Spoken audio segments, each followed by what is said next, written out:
Good afternoon, everyone, and I call the meeting to order of the City of Frankfort Board of Commissioners December work session. Today is December 8th. It's 3 p.m. I'll ask our Madam Clerk to call for the roll, please. Commissioner Richardson? Here. Commissioner Unger? Here. Commissioner May? Here. Commissioner Smith-Willis? Here. Mayor Wilkerson? Present. And first on the agenda tonight, we have a special ceremonial and recognition segment. Today we have the Frankfort Parks and Recreation Department here. Our Parks Department has been honored with the Outstanding Department Class 3 award by the Kentucky Recreation and Parks Society at its annual state conference and trade show at General Butler State Park last month, I believe. And I'll ask our Parks Director, Sean Pickens, to approach the podium. Thank you very much. I'll keep this brief.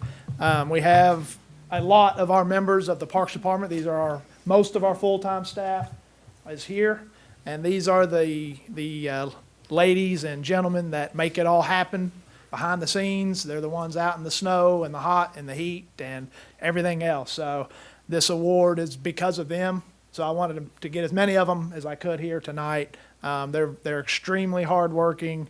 They have a thankless job, and so this award is for them, and we really appreciate all they've done. It's a team effort to get this award, and we're very proud and privileged, and very excited to get this. You have to be nominated, by your peers in the state, and then it goes to a committee. There's multiple parks directors and park professionals from all across the state. I think the award committee head is from Paducah, is the park director from Paducah, Kentucky.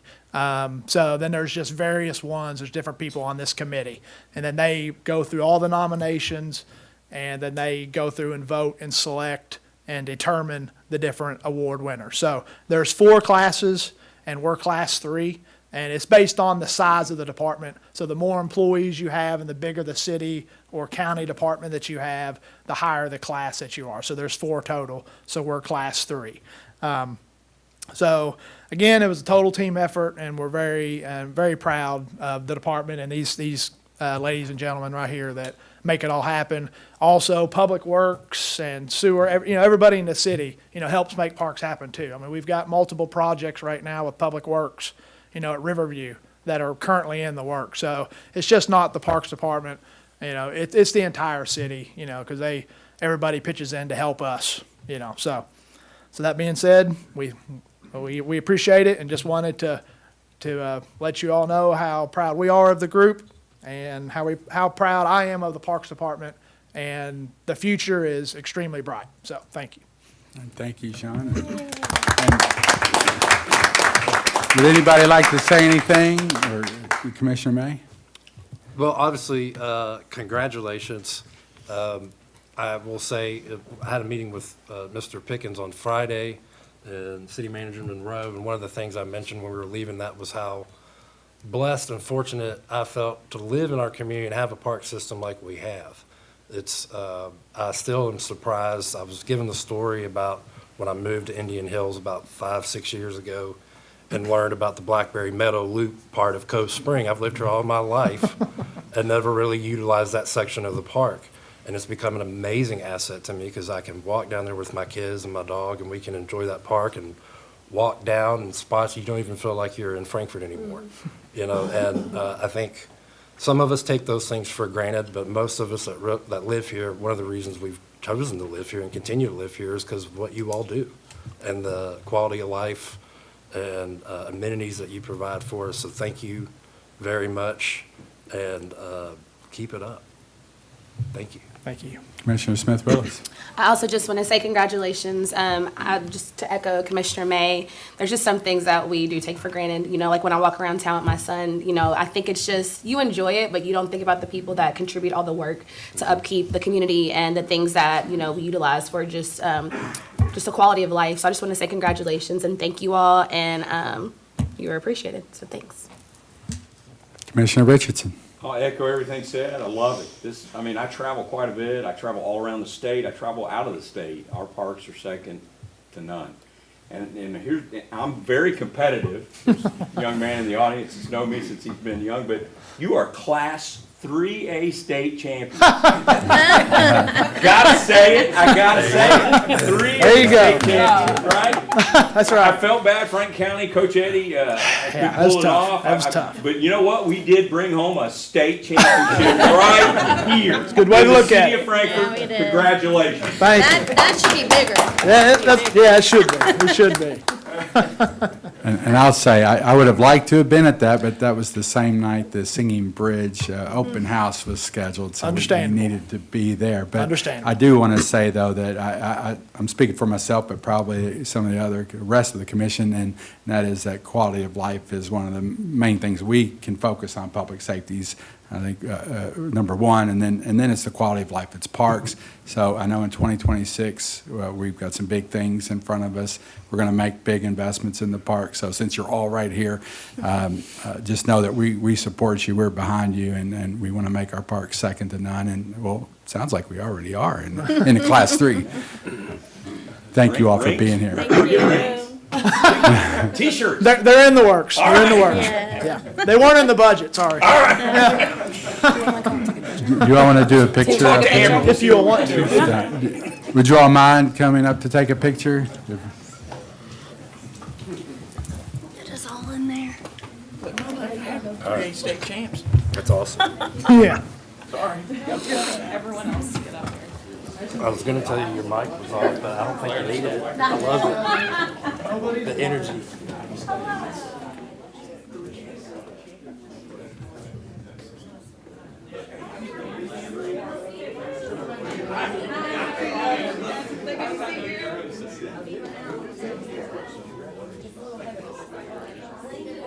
You're gonna have to. Yeah. No, I need you to get closer to get. Well, I was gonna say, I don't wanna block anybody. I'll go back. I still think Rain's hammered. I mean, we can go to Walmart and get some. Thank you.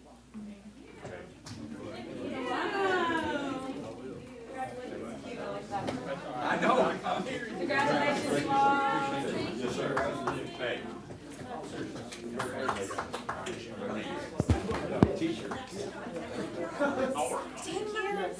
Thank you. Lisa, do Remind me what, no, it's okay. Commissioner? It's okay. At least a plaque. At least They know how I feel. How about a Oh, what do you skip? You know I love them. something in the. My phone was in my back pocket the whole time. It would be cool I if didn't the feel entrance it. of the park there, Yeah. recipient of. Hey, this can go lighter. It's mentioned on the website. Okay. Thank you all for being here. We'll move on to the rest of the agenda as everyone clears out. We do have citizens' comments, and we have one. And I'll ask you to come to the podium, Jim Jackson. And please state your name. Please state your name. We'll give you 5 minutes, and we'll follow up with any questions or discussion if needed. My name is Jim Jackson. I'm here on behalf of the Franklin County Emergency Food Pantry Board. And before I go any further, I want to say congratulations to the Parks Department. I got a neat and wonderful award, and I too have enjoyed the parks in this community. We just finished a very important weekend, 3-day event, and there are people in this room that played a very important role. And I want to start out with thanking Mayor Wilkerson. You spent a few hours in front of Kroger, the city commissioners for your support and encouragement, and to Chief Napier and his officers. Chief Napier, you made a big difference in your officers and your. I knew they made a big difference when I was standing out in front of Kroger, and I had 2 or 3 instances when I'd go to take the food or money, and I'd reach out and they'd pull it away from me and go around me because they wanted to give it to the officer. I don't know whether they want to be remembered or what, but we so much appreciate it, and it did make a big difference. This is our biggest food drive for the community, and it's, you know, we hope we got enough food maybe to last us 3 months if we're fortunate. Just to give you some idea, we had over 25,000 pounds of food. That's pretty significant in the 3 days. And there's over $5,000 of just cash donated. And I think that really, well, and approximately it took 150 volunteers, about 150 volunteers to pull this off for 3 days. And again, you folks played a very important role. But I think it verifies something that everyone in this room already knows. We have a generous community. I mean, just, you almost want to cry sometimes when some of these folks pull out some money and they don't have it to spend. And I had 2 or 3 instances where they'd roll a big cart up filled with food, and they'd reach in and take 2 bags for themselves and say the rest of it's for the pantry. And if that doesn't affect you, nothing will. Just so, I don't know how much you know about us, and I'm not going to spend just for a second here, but we have no paid staff, and we're proud of that. But it takes over 50 volunteers to pull this off, giving food every day. And we also have about a $200,000 budget. That's not easy to pull off in a year by a board. About half of the $200,000 comes from our food drives, and the other half comes from just generous donations made by lots and lots of individuals and churches and different organizations. We also provide food for Salvation Army. I don't know if everyone knew that, but it keeps us busy. Just to give you some, I looked at some data right before I came, and it looks like so far in this year, we've served somewhere between 5,000 and 6,000 persons. Could be adults or children. And I know when I met with Mayor Wilkerson, something I wanted to share, and we're called the Franklin County Emergency Food Pantry. But close to 70% of the people we serve live in the city. And so how we get that, we go through ROSM. So ROSM determines their address and then forwards those names to us. One thing we also do that I'm very proud of, people have small children, some of the babies. And we don't have food there that would typically serve infants or smaller. So we give a $35 voucher for families that have children 5 or below. And so far, we spent over $17,000 just giving vouchers to those families. So anyway, the board wants to just say to all of you, and certainly Chief Napier and your officers, how much we appreciate it, and just to let you know, you made a difference. And we'll do this again next year, and we hope we can call on you again. Thank you. And thank you. Keep up the good work. Yeah.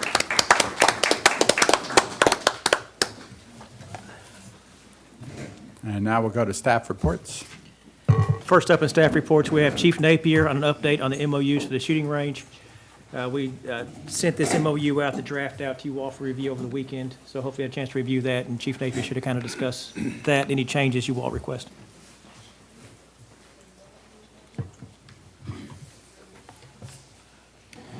Hello. Yeah, I believe you all have a copy of it. The update is we do have the MOU drafted for you all to review. If you all are okay with it, it looks good as is, we'll go on and start getting this sent out to agencies immediately. We've given a few of them a heads up. Hey, there's an MOU that's going to be on the way. Some other things that we've done is, the 2026 calendar had started filling up some time ago. We reviewed that. We've actually blacked out Sundays altogether. Like, we've blocked that off to where we're not going to schedule anybody on Sundays.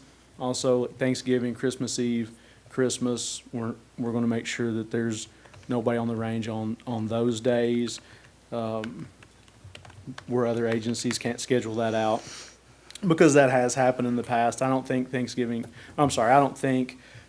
Christmas Eve and Christmas has happened, but I think Thanksgiving has. So we're going to, block those out to where they can't schedule those dates. But really, that's the update for now, is we have the MOU drafted.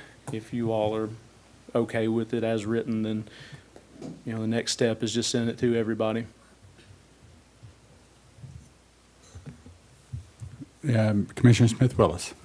Thank you for providing us a copy of this. I looked through it. I think it looks great. I also just wanted to echo what I said at the last meeting, just for transparency purposes. I do think this is a really good step in terms of responsibility and accountability in the future instances, and just putting us on the right page.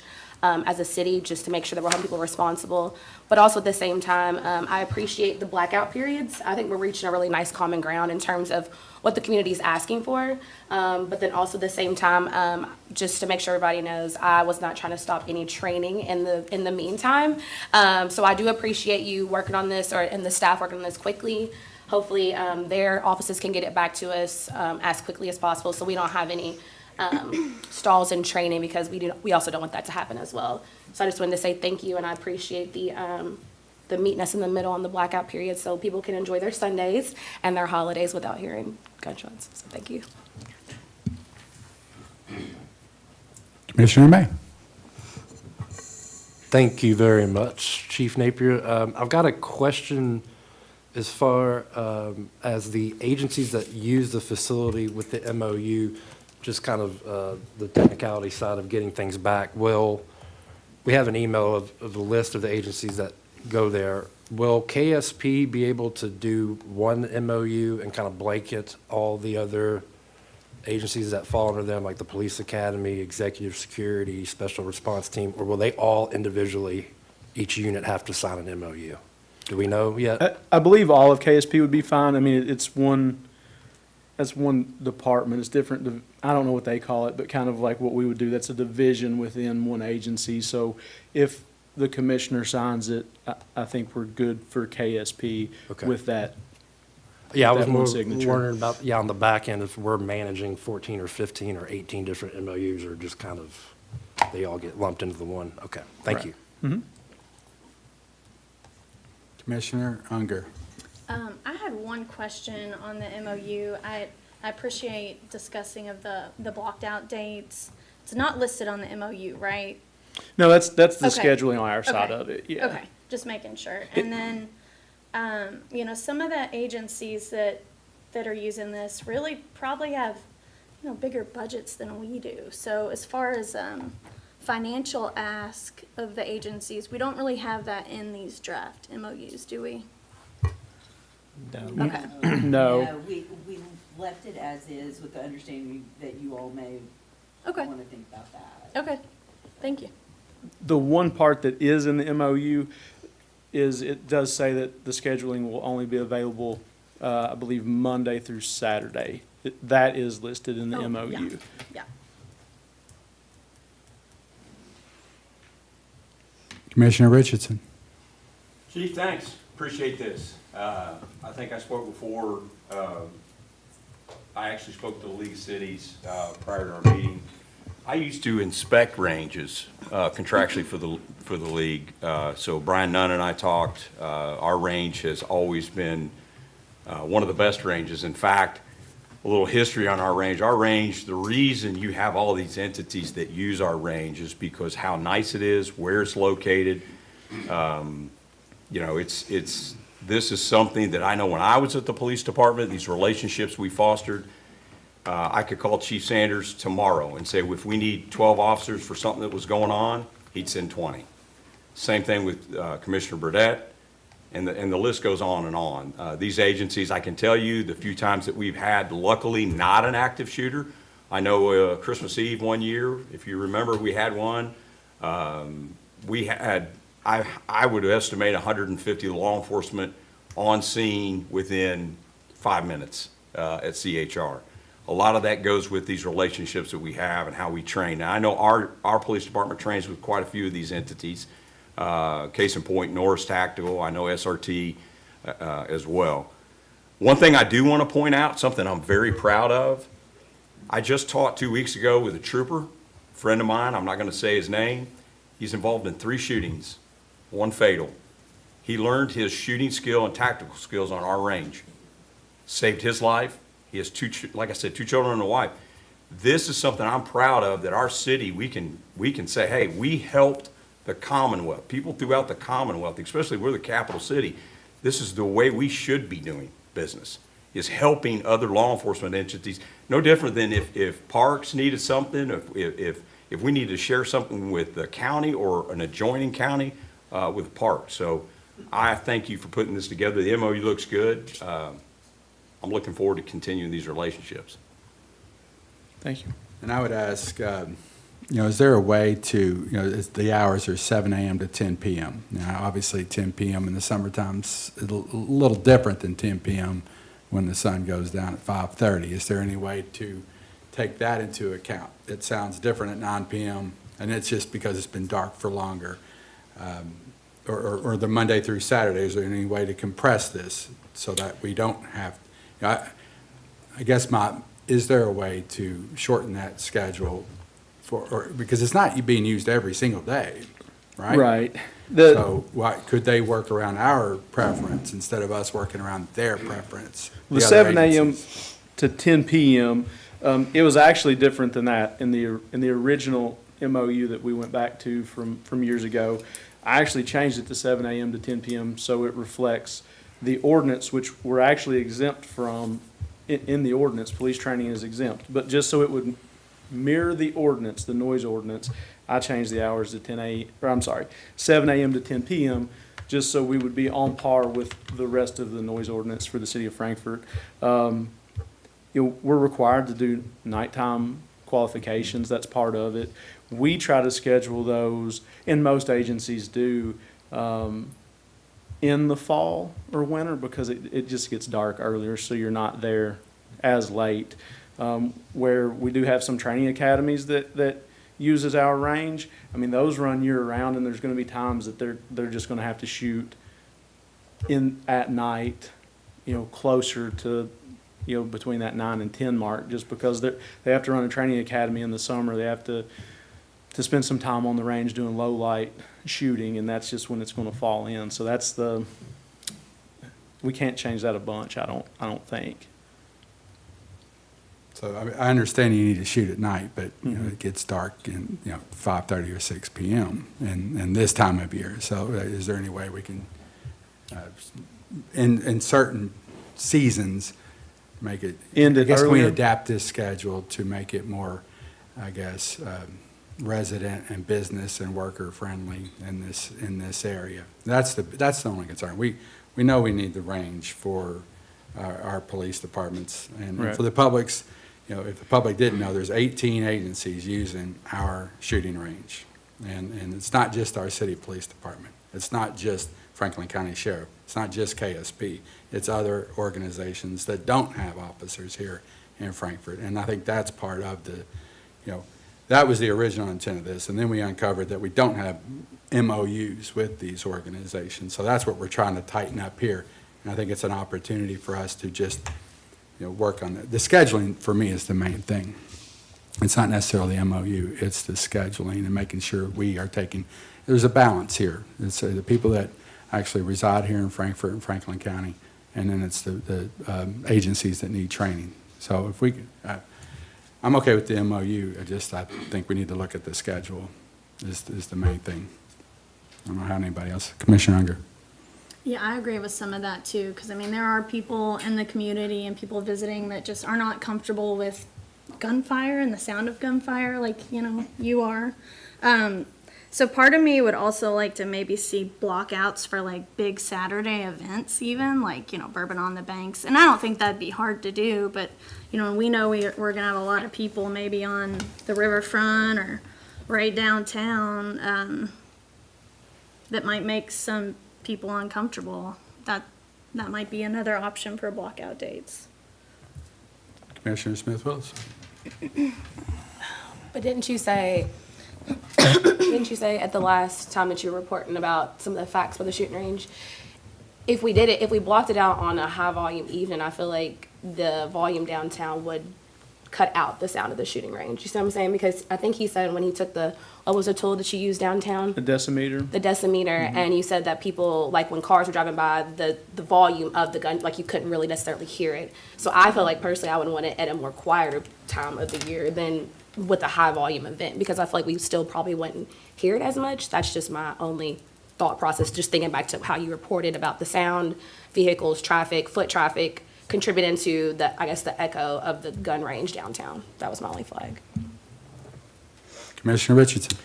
So I like the fact that it follows our ordinance in the noise ordinance, because I think you're going to really skew some times. I think that fits nicely.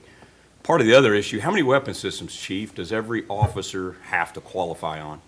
We have less lethal shotgun, we have pepper ball, now taser is considered a weapon system. We have, our duty rifles, handguns, your backup weapon that you carry, we have to qualify on that. And then when we start getting into specialized units, I mean, we have a sniper team with other rifles. I know that. How often I'm does our missing SWAT something. team qualify? 4 times a year. Okay. So if we start limiting that time, we're limiting the window even, you know, I understand we're not in January, but it gets dark around 5:30. So we cut that off at 9. Depending on how many people, there's going to limit the number of people, especially with weapon systems. There's multiple weapon systems, just our agency that Chief pointed out. Again, I'm in favor to following the city ordinance, the noise ordinance.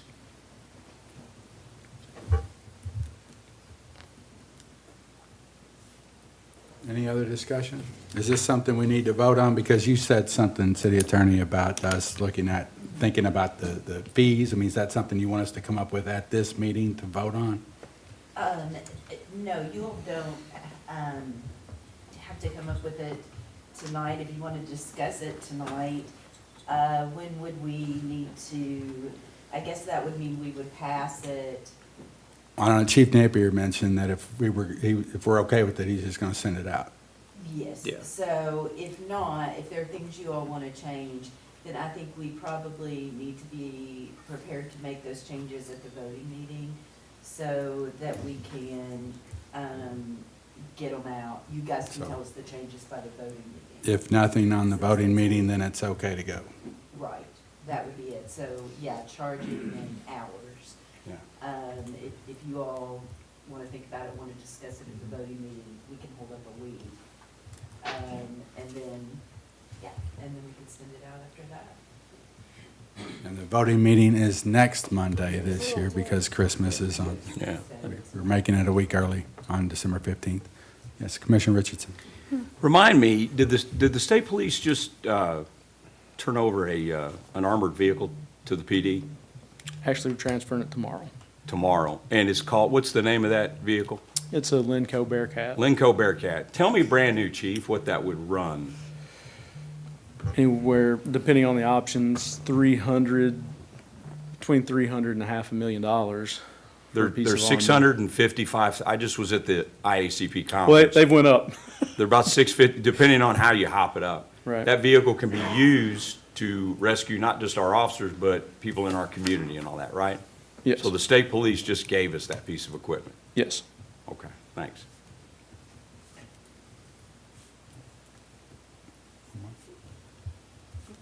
You good, everybody? Good. All right, thank you, Chief. All right, thank you.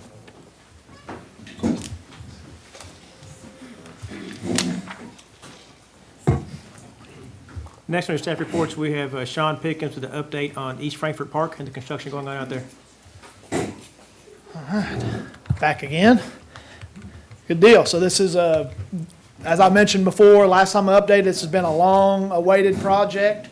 And we're going to have to wait a little bit longer, which I'll explain here real briefly. But things are coming along nicely. We ran into a little snag with asphalt. The weather turned on us. It got late in the season on us. So the asphalt has been delayed until the spring, out of our control. But springtime, spring 26 rolls around, they're going to be beautiful courts. Some of these pictures you've seen before, I'm going to flip through these real quick. This is some before shots of the area where they're going to be there at East Frankfort. So the courts will be, there'll be the 6 pickleball plus the added tennis in the back. Those are the old lights that were there moons ago. There's the old sidewalk that used to be there and the part of the parking lot and overlooking the area where the courts are going to be. Again, there's another shot of the court area, sidewalk. This is an old basketball court, what it used to look like. There's a couple sections of the parking lot. There was actually 3 sections of the parking lot. There were some really old, overgrown islands, that used to have some old landscaping in there. We removed those because when we build these additional courts, we're gonna need the parking. We need the parking in that park really bad anyway, with the youth baseball and softball, where people are parking in the grass and down the road and everything else. So we had to have the additional parking. So we freed up some additional parking here. Those have since been paved over. Then we're gonna hopefully reseal the entire parking lot as well this spring as well. So these are the new sidewalks that were put in a couple months ago. ADA access, sidewalk leading down to, there'll be individual entries into each of the courts. So there'll be individual, so people won't be crossing each other as they're entering and playing. So they'll have their own basically private access to each of the courts. Again, there's another shot looking back the other way. This is where the courts will be. This is the gravel pad that was laid. This had to be rolled multiple times, very compacted. That way the asphalt over the years will hopefully hold up the best that it can. Asphalt obviously over time will wear out, but having a good strong base and foundation is very imperative. So this had to take some time to get put in correctly. So there's a little closer up shot of it there. Basketball court, same deal, the tennis court, foundation put in and allowed time to compress and rolled over multiple times. That water fountain's been there, but that'll be enhanced with these new courts that are going in. So that'll be a half-court basketball. Just not enough room to put a full-court basketball. As you can tell how tight that is. Right there's the parking lot, then the water fountain, and it's already up against the road. So there just no way to put a full-court basketball court in there. These are the new lights that were installed. These are Musco lights, Musco lighting, top of the line.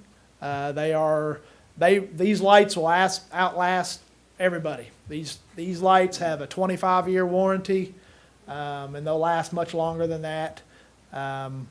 So they're a great light. All the big football stadiums, Alabama, Georgia, they all have Musco lighting. UK, this is top of the line sports lighting. Flip a switch, they come on like you're walking into your bedroom. It's not the old style where you flip them and you have to wait 15 minutes for them to get bright enough for you to see. So great lights. This is the reason why we were a little delayed on getting the asphalt. These had to be manufactured. Musco, when you place an order, they manufacture them right then when you place the order. So they're not just sitting in a warehouse and you get lights that were built 3 years ago. When you place the order for what you want, they build them for you right then. So it was about an 8-week lead time to get those lights, which just kind of pushed us, late into the season, and then they had to be installed. So there's just a couple more pictures of them, close-up pictures of them there. The plant board installed brand new street lighting right there. That parking lot's there to your right, and then the courts will be over there to the left. So that'll be all new LED lighting there to light up the parking lot for security. So that's a great addition. So the plant board did that work for us, and we're very appreciative of that. And this, again, these are the pictures from Juniper when they were renovated last year, or 2 years now. So the new complex will look similar to this. May not be the same color, but this will just give you an idea of what the new complex, will look like moving forward. And then this is just a zoomed in. This is basically the layout of the courts. You can see the six courts there. There's the sidewalk I mentioned going down the top with individual access to each one of those courts, and then the tennis court on the end, and then the half-court basketball there on the right. So, planned completion, as I mentioned, is in the spring. We were really hoping to get them done by now, but with the weather turning, we just ran up into it. The asphalt plant's closed on us, and so I'd say we're 75% complete. Next steps is to put down the asphalt, and then once the asphalt is placed, they'll add the netting and the post and put in the fence, and then they'll come in. The last thing they'll do is they'll come in and put down the color coat system and lay out the courts and all the finishing touches. And then we'll be ready to rock and roll. I anticipate May-ish, give or take. Don't hold me to that, and we'll have hopefully it'll be beautiful weather, and we'll have a ribbon cutting and invite all that should be there that's been involved. So, Commissioner Unger. Thank you, Sean. Yeah. Yeah, thank you, Sean. I know I'm excited, and many in the community are too. I know how that traffic flow can be when leaving like a baseball game. Yep. What kind of safety precautions are we taking for, like, if there's kids playing basketball and that ball rolls onto the road? Yeah. Or also, people can, and I myself, my kids can distract me. I'm driving through the parking lot. There's people leaving their cars going to either side to different courts. What can we do through that parking lot and on that road to make it Yeah, a little bit we're gonna better? we're gonna add fencing along that section of road there to divide Awesome. the basketball court with the road. Great, Yes. great. And hopefully, we've been working with Public Works as well, and down the road, we'll want to scoot that road over a little bit too, away from the basketball court, is in the future plans as well. And we reworked that whole section right there coming, that's a bad area, Greg knows very well. Oh, I know. That Yeah. going down through there. So, Okay, yep. okay, great. Yep. Thank you. Commissioner Richardson. Looks great. Yeah, One we're question. we're excited about it. This I mentioned to you before. This Yeah. is just step one for Frank. Well, it's really phase two already, but this is phase two. We've got big plans for East Frankfort and insurance premium tax bonding. We've talked about in the past year or two. We got big plans for East Frankfort. And this is just the start. So All right. I guess the lighting, I guess my question originally when I saw that was to cover that area, but with the lighting, that would make it a little, then you couldn't use it at night, right? So, yeah, I'm just thinking out loud. I mean, I'm thinking about something I don't even know. You're the expert there. cut like so- making it indoor. Yeah, Yeah, whew. yeah. I know. Just forget that. Yeah. Thank you. Looks great. We got other areas we can maybe do an indoor. Yeah. Everybody have other questions or discussion out of the way? Thank you. Thank you all. Yep, keep up the good work. Thank you. Next under staff reports, we have Sarah Anderson and an update on the solid waste RFP and where we're at on that. Hey guys, so the RFP for solid waste collection services went out today. It's on our website, easy to find. You go to business and bid opportunities, okay? So it's out there, it's live. It's open through January 6th when all bids have to be turned in. I'll just kind of go over the highlights for you. Of course, there's all the legal mumbo jumbo, sorry, at the beginning, but you get down to page 7, and there's a section for residential collection base proposal. So this is the absolute minimum that the responders have to provide. Basically, it's garbage collection once a week, bi-weekly recycle collection, and for both of those, we want 2 price points. We want a price point if it's municipally billed, and we want a price point if it's billed directly to each residential customer. Okay, then there's a section following that with alternative and additional proposal items. And that's where we get into weekly recycle, bulky item collection, roll-off containers for municipal purposes. Like, think about when we had the flood, right? And we had to scramble to try to figure out how we're gonna get our hands on all those dumpsters and everything. And then the option to purchase some or all of the city's fleet. We also allow for them to make any suggestions that they see fit. I mean, this is what they do for a living. This is their bread and butter. So there may be things that they think can help us out that we're not even thinking of. So that's the meat of it. Like I said, proposals are due by January 6th. Yep. And we hope to have something to discuss with you in January. Thank you. Yep. Thank you. Commissioner Smith Willis has it. I also just want to say thank you for providing this information and getting that out. I'm excited to see kind of the responses that we receive. And just for clarification, once we receive things back, of course, for the community purposes, that's why I'm asking the question. When we receive these RFPs back, are there things that we can take out of the RFP for recommendations and maybe future planning if some of the responses that we get doesn't fit our community? Is that fair to say? Yeah, so whatever responses we get back, we'll have the opportunity to pick whichever pieces we want, whichever price, whichever price points we want, whichever services we like. We have the opportunity to meet with the responders, to negotiate. So yes, I mean, if there are things that are presented in there that are appealing to us, we can look at that. If it's not, we can leave it out. And yeah, I mean, a contract will have to, if this is the route we go, ultimately a contract will be drawn up with the selected responder. So we'll have an opportunity there to really nail down exactly how we want things to function. Thank you.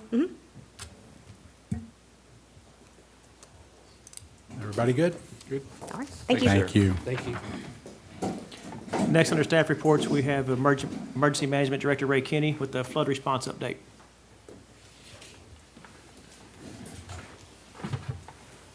Good afternoon, all. Hello. No fancy PowerPoint tonight. So it's been a few months since we've been in here to talk, so I wanted to give everybody an update. We have continuously been working on the spring flood. We're about 8, going on 9 months now from the April flood. Historically, number 2 on the chart for the April flood and 11th for the February flood. A massive amount of water. Everybody saw it. You know, I was trying to think of a good way to explain it. The Kentucky River is 255 miles long. Even on our city website, we talk about how much watershed there is. 41 counties, lots and lots and lots of square miles that we collect water through. We're basically on a big gutter system running through Frankfort. And we are protected by the North Frankfort Flood Protection on downtown side, finished in 1969. South Frankfort finished in the late 1990s. We're very lucky to have those 2 significant structures that channel water through town. So we fared a whole lot better than the 1937, the 1978 flood. And if you want to look at the total damage, and that downtown did not get flooded, and South Frankfort, the whole part didn't get flooded. With that said, when we looked at the flood for April, we were estimating about 700 structures were going to be impacted on the inundation models. When we looked at that, all the little areas coming through town, starting up in Mulholland area, all the way down, all the way to Swallowfield and Paul's Grove. So our office does city and county work. The OC runs combined with the city government and the county government, any other entity that would have an impact with the flooding. So, you know, we're not just geared towards city because everything in the city is a county. We are the state government, and we run a lot of operations in town for the state government, so they're a big partner in this. The last couple months, I think Rebecca, she's taken the brunt of this, has been in the recovery section. So we've been financially trying to get all our bills together with finance, plan these projects. Sewer got hit really hard. Fire department got hit hard. Parks got hit hard. For our government, you know, we're still doing a little bit of road repair for the county government. Our roads really didn't get really strongly impacted by the flood. It was up, down, a lot of cleanup. So a lot of bills with solid waste. Every city and county department was involved in this flood. The FEMA folks came in. We did get a declaration signed, and we've been working the last couple months trying to collect all those bills, get them all put into FEMA portal. Rebecca's been working on that as an applicant agent for the city, and plan these projects. This flood is going to be years in recovery. We're going to be building, moving, collecting information for probably years with the damage done to the sewer department and all of their infrastructure. With just us, the city, we've also got on our list for damages, county fiscal court, you know, their big hit was the courthouse. Frankfort Housing, a lot of damage over there in the Walter Todd area. Frankfort Independent Schools had damage to Second Street School and over in Bell Point, their facilities. Paul Sawyer Library had significant damage. Thankfully, we've removed them from applicant agent status because the insurance is going to cover them. Frankfort Plant Board is still working like we are with a lot of infrastructure damage, and they're looking to mitigate and do a lot of planning to help raise electrical standards in a lot of neighborhoods reroute wires, do a lot of work that way. Peaks Mill Water had some damage out at McDonald's Ferry. First Baptist Church on St. Clair, we got them in this year, new to us. Houses of worship are now considered a nonprofit and can get FEMA assistance if they are a legitimate nonprofit, have bylaws, all that good stuff that is legal with the state, and they've got insurance and they exceed their insurance damages. So we got First Baptist on St. Clair involved, and Kentucky River Authority. They're another applicant agent for our side. So all these entities work with one of our liaisons, Brene Hill Smith. She's a great partner, and she's working with everybody to get everybody caught up, stay up to date, get this paperwork turned in, and then hopefully we'll get reimbursements for a lot of damages. So we've got a lot of planning. The sewer departments, we've got a lot of work ahead of them on that side. And all of this is under what we call public assistance side. Now that helps protect governments, recover damages for government facilities, the expenses, category A and B for emergency protective actions and cleanups, debris removal and such like that, recover those money. On the other side, we have individual assistance. Well, almost everybody saw a FEMA coat after we finally got FEMA in here. We ran the DRC up at 827 Louisville Road, and we had 522 valid individual assistance registrations. They've got 8 to 10 different categories that people can get assistance through. And as of the end of September, we were close to $10 million in payout for Franklin County residents. It goes back into helping them under the FEMA. A lot of that is the privacy protected information, and so we don't get specific data per persons. No idea how much insurance has been paid out. Talking to electric company today, Frankfort Plant Board, we still have between 50 and 60 meters not hooked up. So that means there's a structure that doesn't have a meter. That kind of balances out with a number of proposals for buyouts on homes. It could be a garage that doesn't have a meter back. It could be a business. So we still got those people out. Talking to the Commonwealth Housing, which also helps work with our individuals, we're down to 4 families that are still displaced that the state's helping support. 4 families with 11 total persons, way down from the 100 that we had. There's still some out-of-county folks who are staying in Franklin County from surrounding areas. They've just housed them here because we've got a higher hotel situation than some places do. Moving forward, we've learned a lot from this event. Well, every event's different. We've had a big hit the last couple of years. We're going to continue in my office to push out lots and lots and lots of weather information. This year on forecast looks to be a lot like last year, which means it's going to be a lot wetter. Going back through historical data, almost 90% of our floods happen December to March. We don't have a lot of vegetation out to suck the water up. It hits the frozen ground, it runs off in the river, and it gets shot through town. So we have a whole lot of 30-foot floods. The 48-foot floods, 45 to 48-foot floods happen about every 50 years. We could get another one this next week. We just don't know. Weather patterns don't promise anybody anything. We're going to hope to do a lot more information with property owners, putting this stuff out. It's out there. It's been out there for many, many years, but people don't think about floodplain. Going through planning and zoning, knowing where your house sits.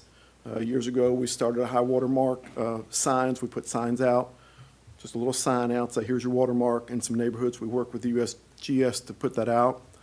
There's lots of information out for people to go to out in public.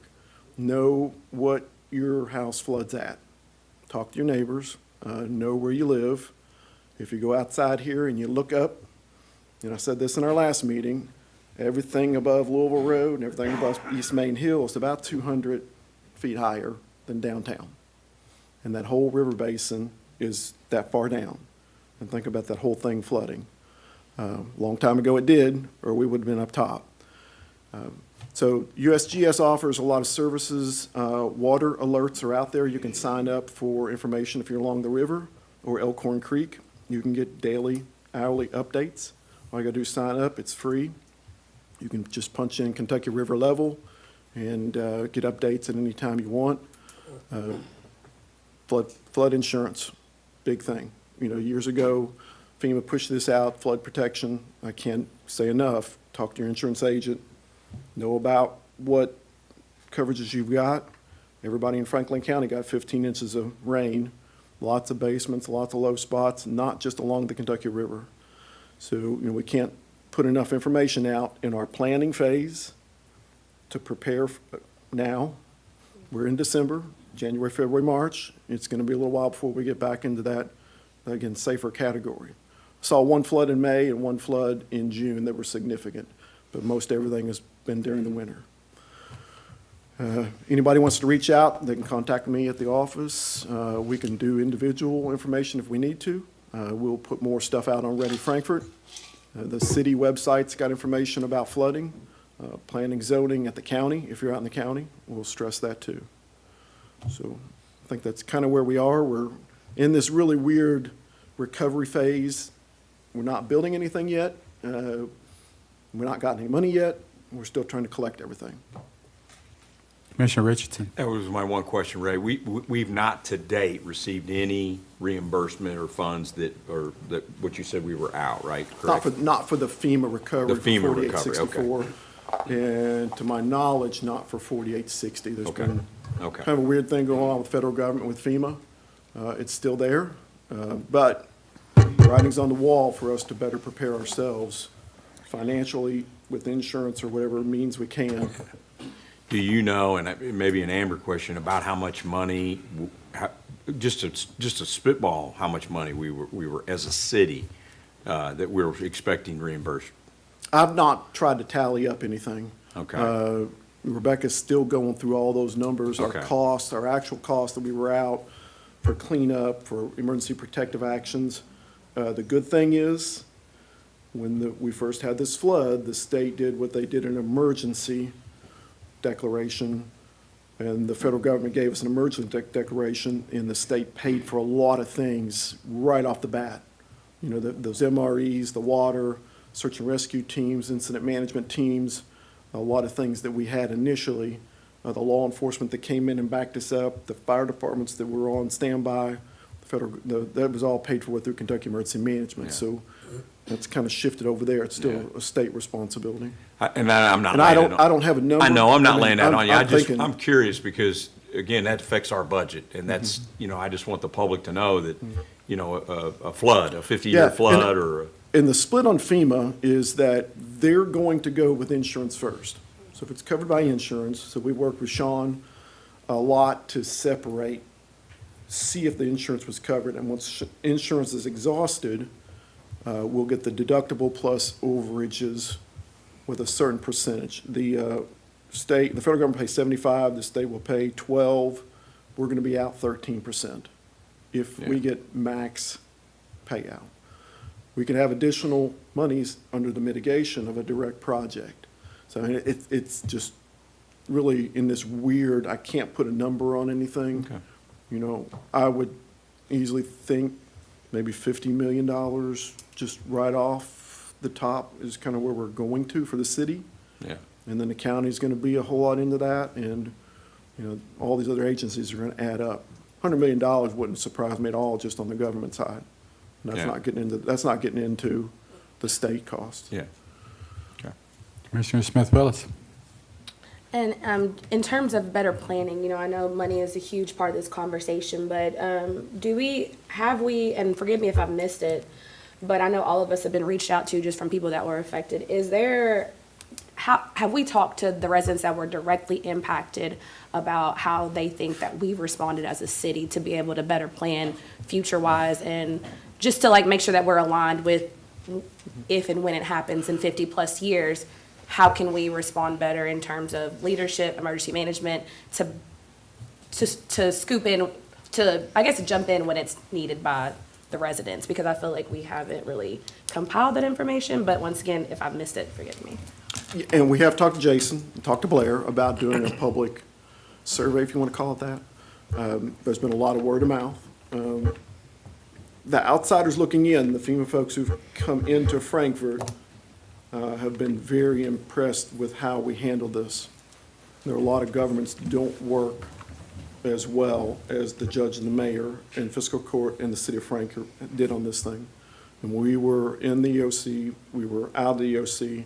We continue to do a lot of things together as a combined group to make this really successful. The FEMA folks were really, really highly impressed and said it doesn't happen like this.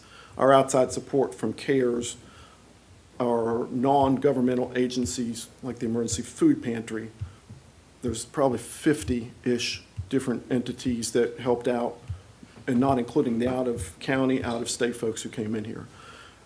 So we have talked about a survey. I hope we can do that. You know, surveys will give the people who want to participate an opportunity to say something. Good thing is I've not received a whole lot of negative things. You know, we see a lot of positive things. People are going to be frustrated. They're going to be out of their homes maybe forever. We've still got a lot of vacant properties downtown, Bell Point, South Frankfort, going out Big Eddy, Travis Circle, all the way out. We've got a lot of homes that aren't occupied, a lot of people displaced. Also, business, you know, working with the business side from, you know, all the way out, 420, coming in East Main, or West Main, and then Buffalo Trace. Buffalo Trace was hit really hard, almost 800 people. We've been working with them with their water gauge stuff so that maybe they will be better prepared because, you know, this was pretty phenomenal jump from April 2 to April 7. That water, you know, just, it rolled in. We knew it was going to happen, but not how much. So yes, you know, we would entertain any kind of thoughts.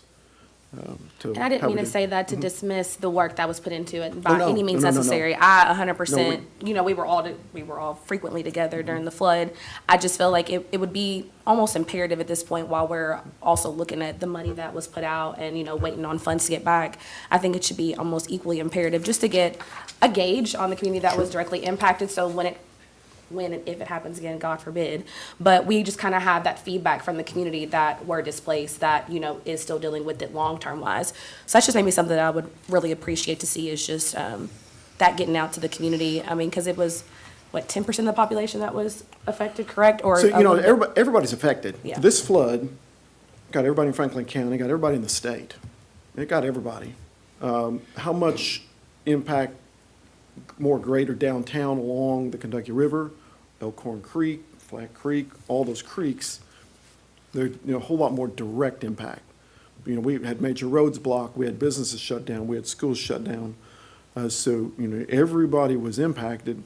How much? I know we sat in the OC, you know, we're trying to remember, focus not only on the folks along the river, but our entire county and our government that we had shut down, so. Yeah. Yep, Thank you. thank you. I was going to ask about the survey too. Somebody had mentioned that, and I think that, you know, we could, I don't know if we could use frankly speaking or some other just to get people's input on that.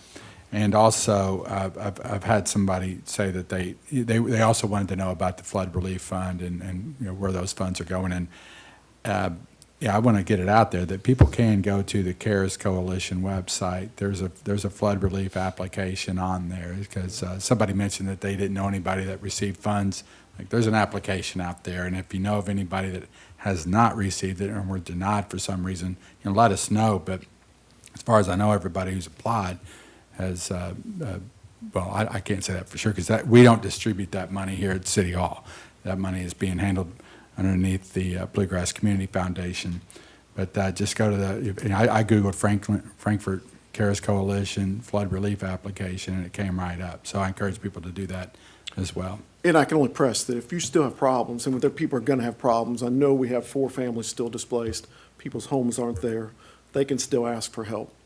You know, we built that CARES group to help support everybody. And we know we jumped right into this food insecurity situation. The Emergency Food Pantry's been there, finances being what they are. We know people are suffering. Again, that we don't go from planning to recovery to response. It's all intermingled, and it keeps making this circle, and we keep coming back to it. But we have people who will be out of place for, could be years.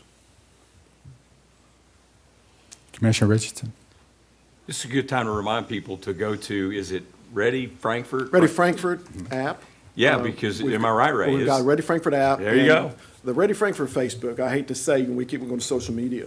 Facebook, unfortunately, fortunately, however you want to look at it, seems to be the way that we still have the best way to put information out. Fiscal court in the city of Frankfort, when we share stuff, we share it together. We ran a joint information system, and we used the mayor and judge to lead all information, and we worked together and we shared that jointly. Not my office, not their office, not his office, her office. We shared that so the same message would go out. We're hoping to move forward with some additional communications things coming out, but that's where we are right now. It could be X, it could be T or Y tomorrow, who knows? Just stay up late. The social media is what it is. Great relationship with the radio station, Cable 10, and State Journal. I can't impress how many local partners we have and how many regional Lexington and Louisville people we had that worked with us. My phone was blown up with different reporters, sending those to Blair, and we worked with our news agencies in Lexington to get a bigger message out. So, try any kind of way of communication we can. Well, I wanted to point that out because you made a good point in the beginning of your speech. The weather that's going to happen. I just want to I'm just going to use COVID. When COVID hit, but right before that, I went on Amazon and I got a dozen drinking straws that I can suck it right out of the river. Point being is, it's important to prepare for emergencies, and I would encourage the public, because although government's here for you and we can do this, but you need to go to Ready Frankfort and prepare yourself. And I would, drinking straws. I bought 12 of them. Well, I got enough I'm glad for you some said that, of because us I kind of printed this off. Emergency operations, we operate off community lifelines. You might have heard that. If you were in any of the EOC events, we did that every day. Safety and security of our community. Food, hydration, shelter, our basic needs. Health and medical, we had health department there with us. Energy, plan now to be cold this winter. The plant board, Bluegrass Energy, KU. Water systems are on there. Communications are on there. So, multiple ways of communication.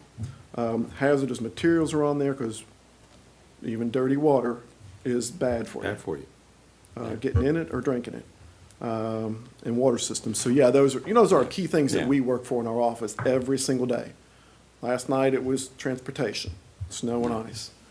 This weekend it's going to be cold weather. So, all these are just daily things that we look at every day.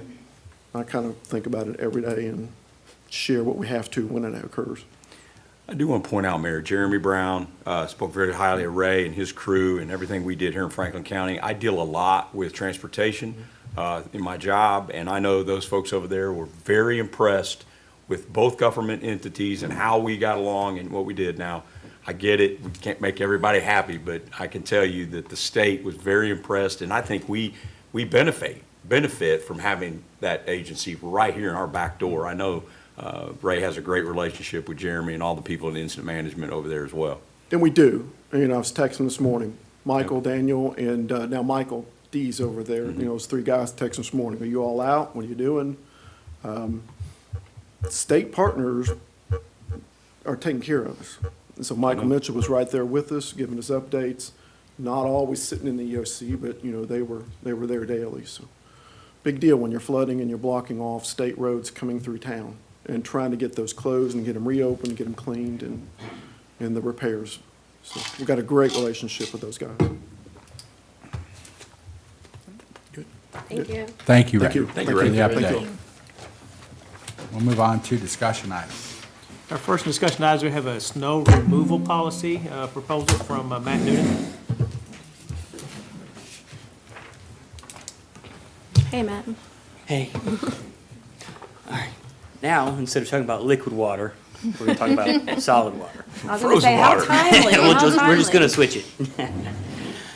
So, our goal is to essentially maintain the same levels of service we are maintaining right now, but to prioritize and kind of organize it into a plan that says, hey, Matt's not sitting in his desk, Sarah's not here anymore, whomever it may be, could come in and say, okay, this is what I should look at, this is what I should prioritize, this is how I should move forward.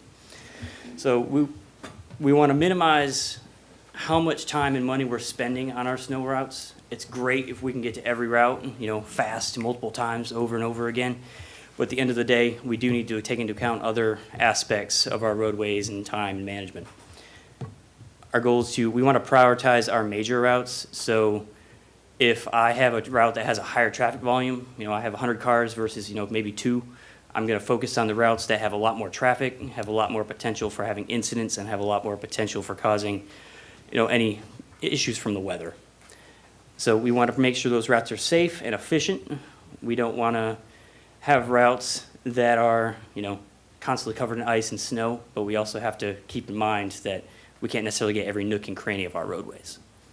So an issue that we necessarily came across was ran out of salt. We had to buy more salt. Salt's expensive. If you're aware, the budget for salt's a little over $200,000, so it's not cheap. We need to be very careful about how much salt we use and where we put it. We don't want to just salt every road just for the sake of saying we salted the road.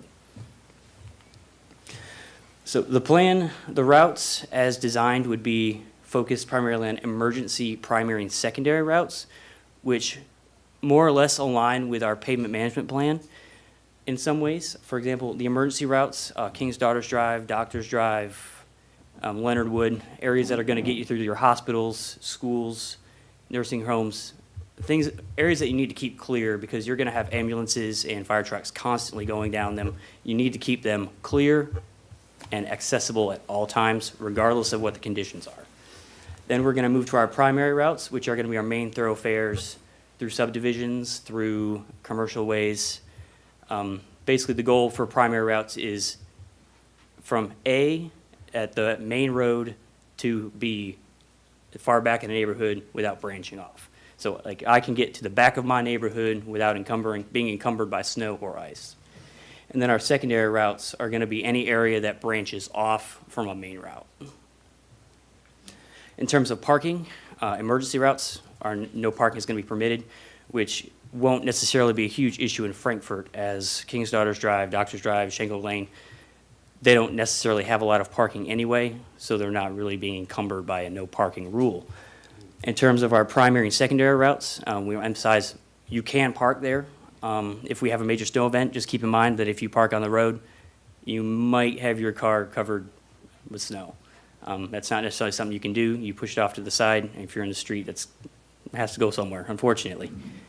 And staying on par with most places, residents are responsible for their driveways and sidewalks. I had the pleasure of being in Michigan for the holidays, and I was actually impressed. I was driving out of the city on my way Sunday after it snowed. Every single person was out shoveling their driveway and their sidewalk. It was actually kind of impressive. Good on them.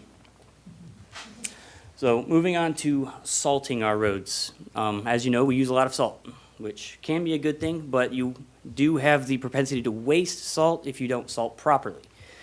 So we need to consider, what mixture of snow are we getting? Are we getting snow and ice? Are we just getting a nice dry snow? Like, what is fall?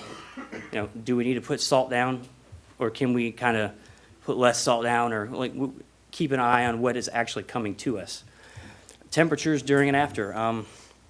In case you didn't know, the lower the temperature gets, a massive decrease in the effectiveness of salting.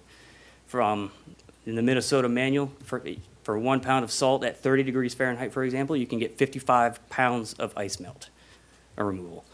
Versus if you drop down to 5 degrees to 25, it drops down to 14 pounds. Significant drop-off as the temperature goes down. So we have to consider, is the salt actually going to be functional, or is it just going to sit on the road and be crushed in?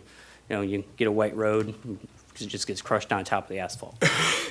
Expected precipitation and snow levels. If it's gonna rain before it snows, you might as well not put salt down, because it's just going to wash off with the precipitation. Another thing not listed there is wind. If you have high levels of wind and you put salt down, it's just going to blow it off the road. So we need to be cognizant of what the weather conditions are. Is it windy? Is it raining? Is it just going to snow? Is it going to sleet? We have to keep in mind what the factors of weather are to adequately put salt down at rates that are acceptable for the conditions. To the right, you'll see a chart. This was also pulled from the Smart Salting Manual from Minnesota. So when you put salt on a road, you're not just impacting the road. Yes, salt is horrible for roads in general, but you also have to keep in mind when that salt runs off, it's running into vegetation, it's running into other things, buildings, a whole bunch of other things that when the salt comes in contact, it starts to deteriorate it.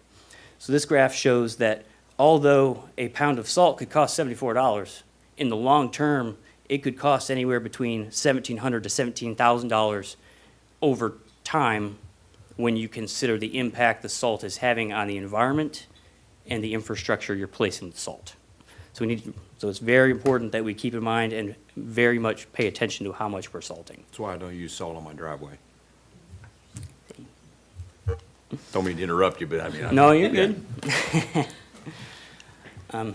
Benefits, so some benefits to kind of prioritizing our salt loads or, routes.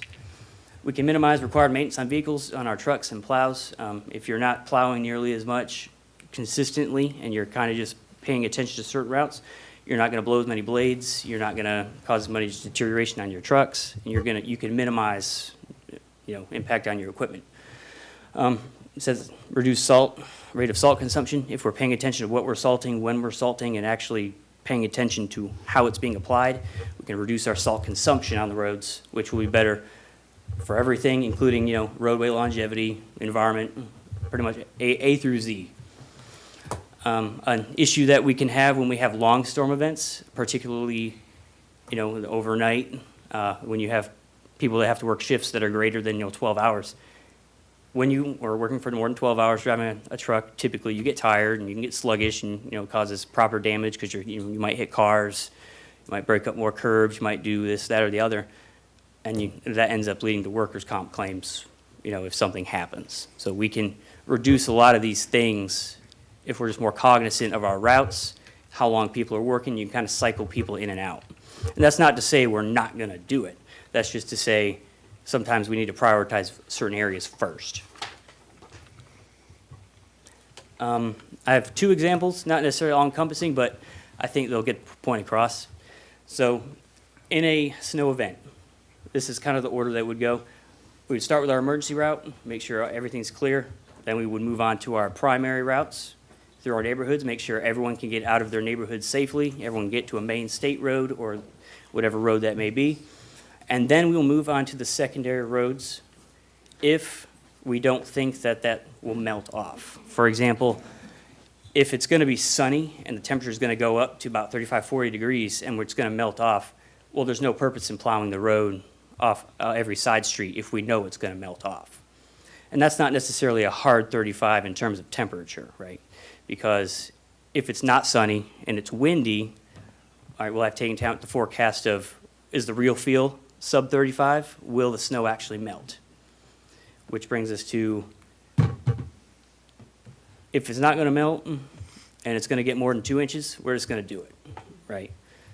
So the only thing that would be impacted is if you have 2 inches or less on a secondary street, and we think it's gonna melt the next day based on forecasts. If we don't think that snow's going anywhere, we're gonna do our emergency route, our primary route, and then we're just gonna get all our secondary routes. Does that make sense? Mm-hmm. And that's the gist of it. Commissioner? I just want to say thank you. Every time I come to a commission meeting, I learn something totally new. So thank you for the full download on salt. Had no idea it was that damaging. It can create a long-term effects on the roads. So thank you for breaking it down for me. Is this just a proposed plan for moving forward for removal policy, or like is this just This particular presentation is kind of probe what you guys think of us moving forward with a policy similar to this. Mm-hmm. So I would consider it a baseline of Cool. where we're thinking of going. Follow up. I appreciate it, and I really like what you presented. I think my only concern is just the aesthetics of it. I feel like the community would still be like, whether or not it's gonna melt in the next day or so, people are still feel like gonna be a little leery about it just not being removed. So that's really my only pushback on it, is just how the community would receive it. But I do think it's a really good plan in terms of sustainability and making sure that we're being fiscally responsible and not putting ourselves in a Right. pickle before we get to the pickle, I guess you could say. And a caveat to that would be, okay, next day, it's not melting, it's been X amount of hours, do we want to go in and just take it out? You know, did the forecast we thought didn't come true? Okay, well then let's go out and take care of it. So there's a few caveats I think we Yeah. can work in there. Just like today, we woke up, I didn't know it was gonna do what it did this morning. I was like, oh, I'm not going anywhere. So I appreciate the full presentation. I'm looking forward to seeing kind of where we can meet in the middle on this, so thank you. Commissioner Unger. I just want to say thank you. I think this is great. I would love to move forward and just know that we have this policy in place. I appreciate the breakdown of this. I think the only real question I had was, how do we sort of train staff about the salt use and functionality moving forward? How does some of that look for us internally? That's going to require just research on our end and just sitting them down and kind of giving them the broken down details of how to do it. And it's going to take salt calibration. You know, going around to our trucks, coming up with a way to calibrate how much salt we're putting down, how fast it's coming out, how wide it's being spread when we're going in our swaths, and just kind of doing a large internal training transition, so to speak. Okay, great. Thank you. Commissioner May. Matt, thank you so much. I love diving into the minutia of how you're going to get things going. My question is, who's going to make these calls, and when are you going to make this decision on what route you're running?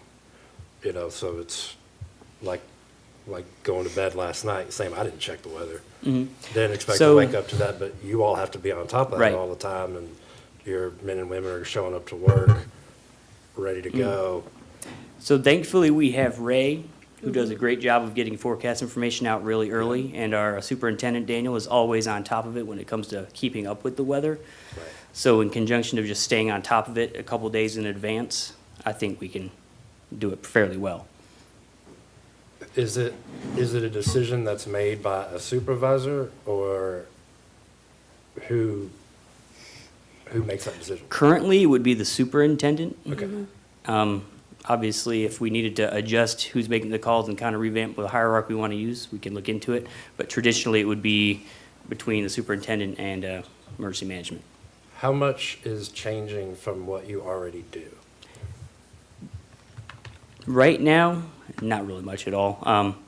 The only event that really changes would be if we just get a 2-inch or less snow. So if you're getting a greater than 2 inches of accumulation throughout the city, nothing is changing. The only thing that we would really look into changing is the amount of salt that we're putting down. Gotcha. Well, I just want to say, I think Frankfort does an amazing job, and we're very fortunate. Again, driving around other communities and seeing what they prioritize, and I really think Frankfort's lucky as far as our snow removal process. I've always lived on a major thoroughfare, so maybe some people listening, they might feel differently, but I've always seen it taken care of very well. Yep, and our goal is to keep it that way. Do we currently have a snow removal policy in place? Okay, so now is Yes, this something? this is the are we initial to policy. adopt this at Yeah. some point, Okay. like the pavement management plan? Yeah, so this is the initial framework. All right, So- yeah, this is well thought out. I appreciate it. Yeah, so to kind of piggyback on some of this stuff, and I said it to a bunch of you, and Matt and I talked about this, and everyone in this room, we're not all always going to be in these same seats. And what we found out in the city of Frankfort is, and I've been a long-serving employee, is you learned it from the guy that's been here 20 years that retired, and then when that guy retires, you start losing that train of knowledge. And having these policies in place kind of lets everything roll forward and everyone moving into the new seats. Matt's, been here, a year and a half, 2 years coming up. Yep, going on 2 years next month. And so when he comes in, now he's not just overwhelmed. He has these policies to study, go through, and keep Frankfort moving like it should. Yep. That's kind of where we're going with a lot of these And policies. the positive about policies, they can always be modified as needed. Right. And you answered it, I think, with Commissioner May. It's the major changes. It's 2 inches or less. If it's 2 inches or more. So right now, if it's 2 inches or less, we're just we're salting and plowing all the secondary roads as well. Yes. We're always going to do the emergency and the primary, Yep. no matter what the snow. Those routes will always be done regardless of storm And in accumulation. all cases, we're going to use less salt. Yes, that's the goal. Yep. Commissioner Richardson. One thing I want to add is our staffing that drive our snow plows, they're pulling double duty as well as our sanitation. Am I correct to say that? They do work a lot of extra hours during storms, yeah. So this policy will help with that efficiency of making sure someone is not working or driving a truck for 18, 24 hours. Am I correct? Correct, yes. The goal would be to be able to rotate people on more or less 8 to 12-hour shifts versus Yes, and I extended. want to point that out because that's so important. I don't know what the overlap is. I'm assuming they have to have CDL to drive the snowplows.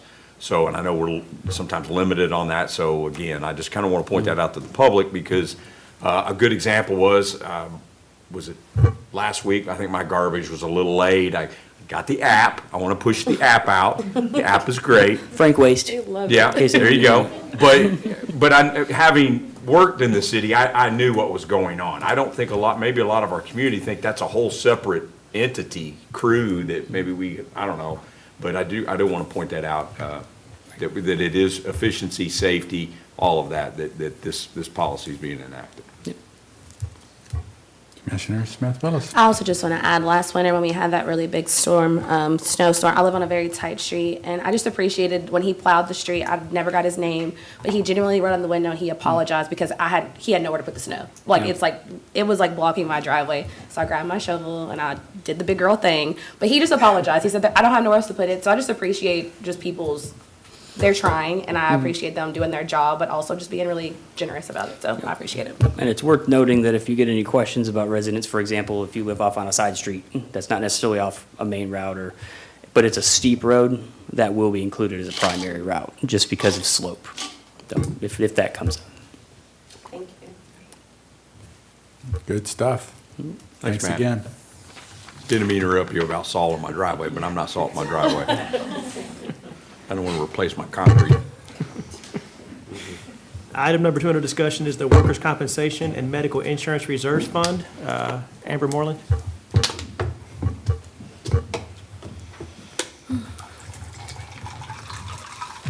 Good afternoon. It's glad Afternoon. to see everybody on this snowy Monday. I believe I have a little bit of good news. So our HR director, Kathy Fields, notified us of some excess funding in our workers' compensation and health insurance medical reserve fund.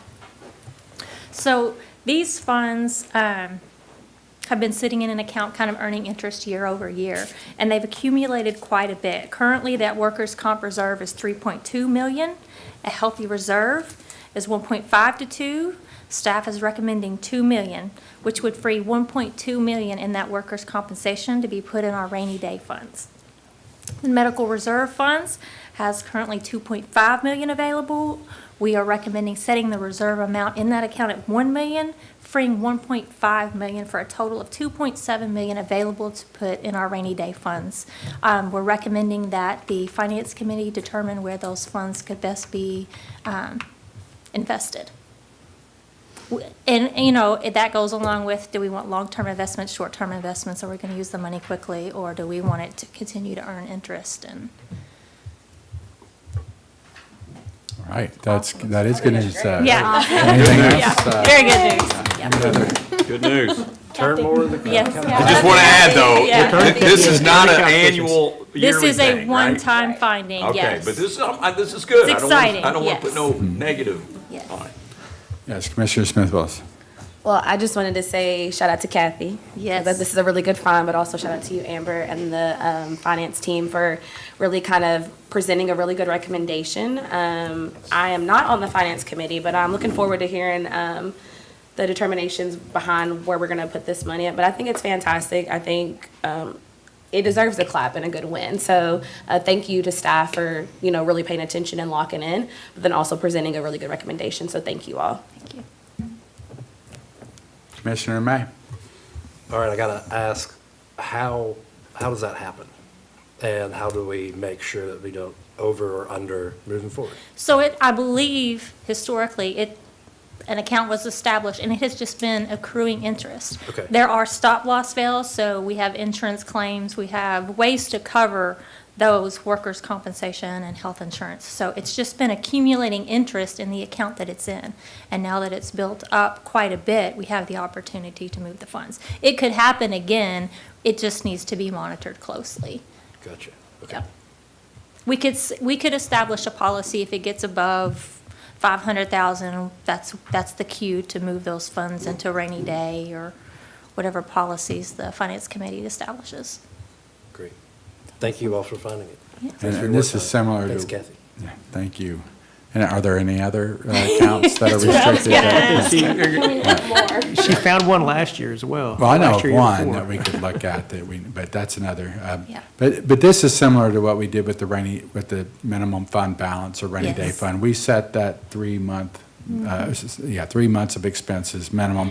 So that gave us the, I guess, permission to, free up some of that money to make investments or to purchase capital equipment, make investments, and because you don't want too much money sitting around. We need Exactly. to use that for the public's benefit, or they would say, give it back to us if Yeah. we're not going to use it. So I think this is a good thing. If you all need us in the future to set some kind of fund minimum on the workers' comp or the medical reserve, let us know. I'm trusting that you all, what the histories or the stop losses are on this, that you feel good about this, right? Yeah, I'll just add that we receive annually a simulated workers' comp premium and estimates for what our anticipated liabilities could be. So we can we can look at our historical spends and that data, but we can also look at information we get from the State Division of Workers' Comp, where we get that information annually, so we can feel pretty good about it. We're not even just taking that information internally, but we're using experts to provide that. And as Amber mentioned, we have catastrophic coverage on both our workers' comp and our health. So we kind of know when that catastrophic coverage is going to kick in for us. And it's wise to keep some reserve up to that point, but after that point, we got coverage, so.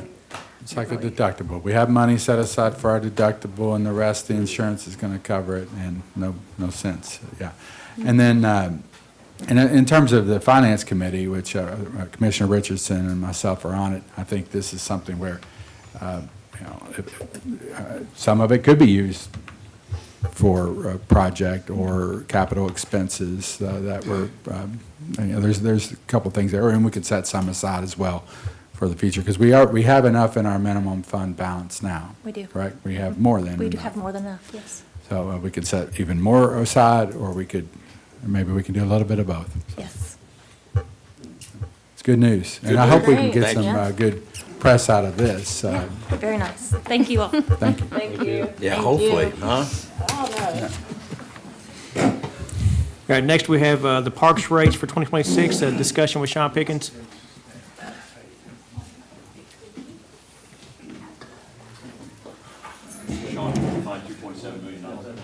Dang it, no, I'm sorry. Trying You here. might want to use some of it. Oh, yeah, we could spend it. We could spend it. Mentioned we got big plans at East Frankfort. Well, I was waiting for the whole staff to start looking at each other in the back. Oh, we were. We were. That happened at the staff Yeah, we were all like, meeting is this this a good time to ask Do we for? ask now? Good deal. All right. I abbreviated this from our last meeting, so not all the slides from last meeting's here. Just wanted to hit the high points from our discussion from our last time we discussed rates. So again, these slides are just the ones that we're recommending to increase. So just a real simple $5 increase here for practices. Our games and tournaments remain the same. This is extremely industry standard. And for our facilities, we feel like this is a very fair and where we should be. Tennis and pickleball programs, again, just a very minor increase here, as I discussed at the last meeting. The $10, just a reminder, the $10 from rookie, it was originally free, just trying to get people into the program. Well, now pickleball has gone through the roof, so everybody kind of knows about it. But this is mainly just to kind of stop a lot of no-shows coming, so we just add a little bit to it there. To try to take care of that. Aquatic Center, season passes, we're no change to those is what we're recommending. We are wanting to add a morning pass for water aerobics, so from 6 a.m., 5:30 a.m. to the 11 o'clock public swim time. That morning programs where we have a lot of people come in to they don't necessarily want to pay for the entire day of the pool, which they can. Their season pass, if they want to pay $100 or the $150 if they're a non-resident, that does include the morning programs, but a lot of folks just want the morning. They don't want to be there in the afternoon. So we're adding that pass for $60. So then this slide, we're recommending no change. But I know at the last meeting, we had discussed a little bit about the private rentals. This current year that we're in, from 2004, we were at $625 for non-residents, and then $575 for Frankfort residents. So from 2024 up to 2025, that's where we were. $1,000 for non-residents, so it was a significant jump from $625 up to $1,000, and then $750 for our Frankfort residents alone. Okay, and that's a $175 jump from 2024 up to 2025. So for this year, we are recommending that there be no change to that. However, if you guys feel like, if you're interested in bumping that up, we would consider that if that's something you want to address. We can come back to that if you'd like, or we can talk about it now. Okay. Golf course, lovely golf course. So we've met with staff. I think Jason has met with some of the commission, and we've discussed these. We've decided to make no changes to the golf course rates moving into next year. So 2025, there would be the same number. So we're proposing no increase there. Same thing with the golf season passes for greens fees and cart leases, as well as the special event outings. This is basically a $2 discount, $2, $4, and a $6 discount. The more players you have, you get a $2 discount up to 100 plus there. So quick abbreviated there, and I'll take any questions or suggestions you might have. One note on the golf course, like I mentioned, we were going to say we're going to make no changes. We are looking at several internal efficiencies that we can improve on. That we've met with Amber on some things, we've met with Jason, and we've been discussing some in-house things that we can do to increase the efficiencies at the golf course and take a deeper dive into various different aspects. So, A quick question before we open it up on the pool private rentals. When do we sell those out, usually by what month? it varies a little bit, but typically by March-ish, we're sold out for the season. Beginning in Memorial Day on? Yes. Yeah. June and July, we have night rentals 5 or 6 days a week. Yeah, up through when school starts back, and then we just have them on weekends. They open the 1st of January. Yeah, we start selling them the 1st of January. Yeah. All right, by March, it's sold out. I mean, I would argue to raise that rate, and I know we just did. Yeah. But if it's in such demand, not to I'm get supportive. as much revenue as possible, but really, I agree, it's just yeah. the economics. But yes, Yeah. Commissioner Richardson. I sense the tone. Okay, tell me, that's what your thought is, right? We need to raise that. The pools and animal, it's quality of life, and I get so. that, but quality of life comes These at a are- cost. Oh, it comes at a cost. Yeah, These we are definitely. private rentals. These aren't, Oh, yeah. The private rentals, I've mentioned this to you before, they're very expensive for us to put on. And it kind of, you got lifeguards working all day, then they have to work the night shift as well. So they've got a 10, 12-hour day, so it gets a little hairy, especially depending on what kind of group you have. So it puts a lot of stress and strain, on the staff. And you're dealing with teenagers, and they're like, I got to work till 9, 10 o'clock at night in the summertime. So it gets tough to find staff. So a lot of times it's the same staff working them over and over and over again. So So my they're next good question would be, revenue What do generators. you think we should rate? I mean, what is, you know more of the, as you quote, I quote you, industry standard? Well, that's the problem with this. It's all over the board.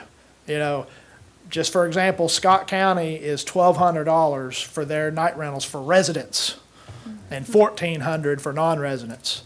But you go to Versailles, which it's a smaller pool and a smaller complex at Versailles, it's only about $350 for a private rental. So it's really all across the board. So where we're at now is kind of in the middle, so there is some room to expand there. So, I mean, our original thinking was, we made a pretty sizable increase last year. This year, originally we were saying, let's just soften the blow, but expenses are going through the roof.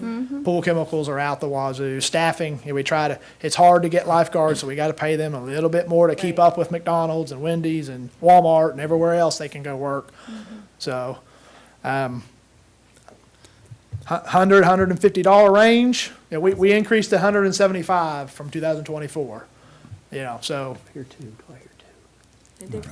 Well, if the private rentals help us keep the costs low on the basic daily admission, and we're not raising those rates. Right. So Right. I think that Didn't we say and 12? we could see how it goes and see if if it doesn't sell out if it doesn't sell out, then we know we need to lower it again, but Yeah. I think, but I'm open to hearing what everyone else is saying. We can, I mean, you can either make a recommendation tonight on what you'd like it to see, or we can come back at the voting meeting next week and, I thought we said 1,200 last time we talked, but maybe I'm just thinking of numbers. But I could have swore that's something that we spoke on. Go to my notes.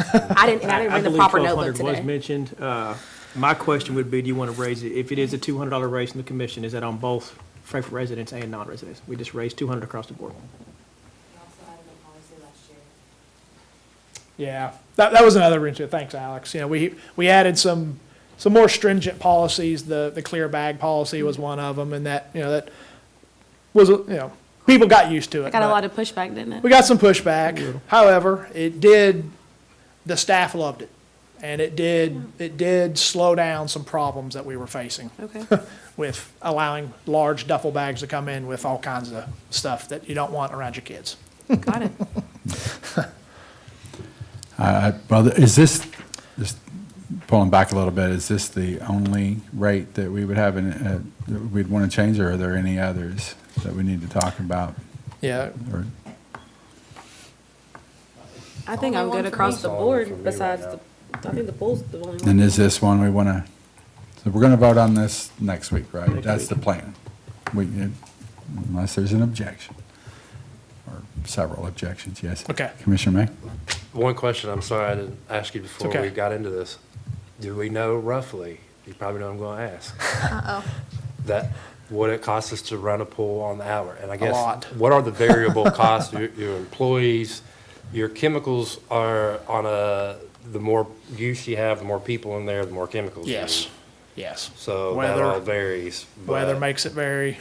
do we know roughly, can we have a spitball number on what it costs to keep the thing running for an hour? Because I'm just curious, if we're renting it for 4 hours, but like, what is that costing the city to pump the water and staff it? Yeah, more And are we than getting $1,200. Also, the Right. flat fee of 1,200. I see what you're saying. Okay. Yeah. Yeah. Yeah. I'm just kind of curious. That's a real hard number to nail down because Yeah. it's every day is different. If it's a sunny day, the sun hits the chemicals and Okay. basically evaporates them out of the pool. Or if it's pouring down rain, that happens. And staffing, if it's a cloudy day, we got less staffing, less pool. So we could get an average. Right. But that's a hard number to nail down, especially with a seasonal operation as it is. Right. Do we reduce some of the variables just because it's at night? We know it will be a little less. You have more of a consistent sun, Yeah. at 6 o'clock on. Yeah, it's basically the same expense to run it at night as it is during the day. Okay. Even if we had a private party for 25 people versus 600, Yeah. we have to have the same amount of staff there. Lifeguards, we have a few less of the deck staff, yes, we can do, but we still have, state regs recommend we have to have the same amount of staff there. If there's one person swimming versus 600, we Okay. gotta have the same amount of lifeguards. It's a little ridiculous, but it is what it is. Okay. Commissioner Smith? Do we know if any other local municipalities charge by the hour around us that we could look at, just like for like an average, just to, since he said spitball, I mean, I would be curious myself, but I don't know if any other local municipalities in Kentucky around us are doing that or have switched to that to kind of just get a general idea to see how it goes. Yeah, all the pools, aquatic centers that I'm aware of or familiar with, at least for the most part, they just have Flat fee. they just have a flat fee. Got it. Yeah, Okay. and it's all, like I said, it's all across the board. There's not a lot of aquatic centers either, that are, comparable to us, but, we're middle of the road. Like I said, most Shelbyville, Versailles, they're around $350, $375, but their facilities are smaller and they have less staff and whatever. Georgetown, by far, is the most expensive, so. Is this something we want to decide on tonight, or we can work on it through Jason in between now? We'll plan on voting on it next Monday, right? And then between now and then, is it? Yeah, we'd really like to have it by next Monday, because we start, January 1st is when we usually start selling items. Not to put anybody on the spot, does anybody not want to raise the rates on the private? Or is it too soon on the private rentals?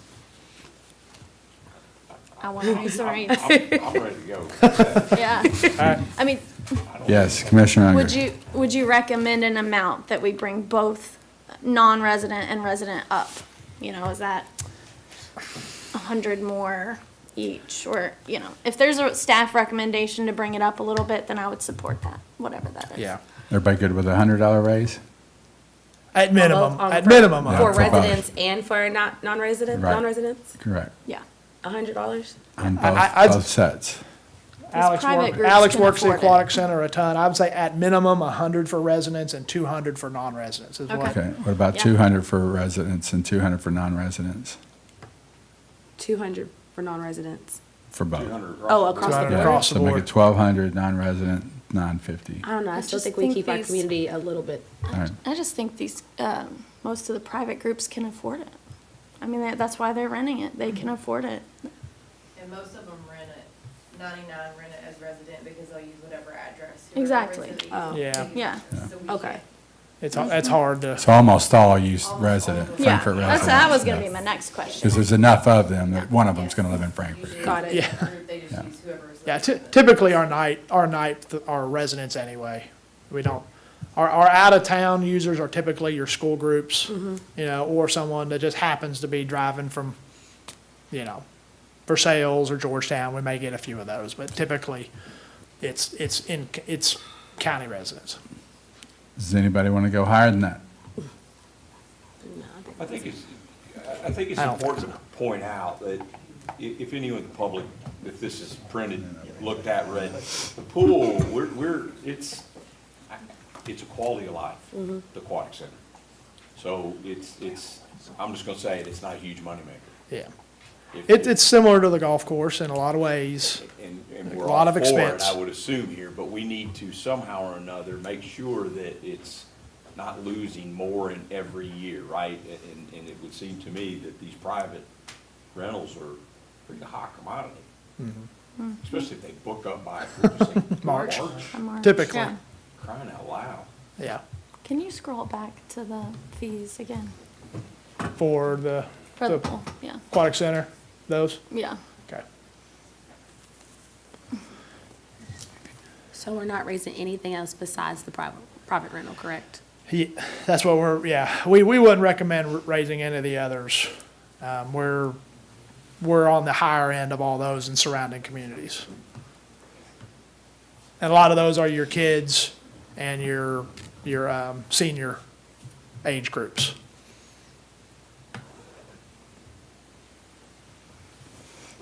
Do we limit? You know how I feel. Do we limit the number of people on private rentals, or is it just the max? 600 max is, 600? That's the Yes. maximum people that could be at that's the the pool? capacity of the pool at one time.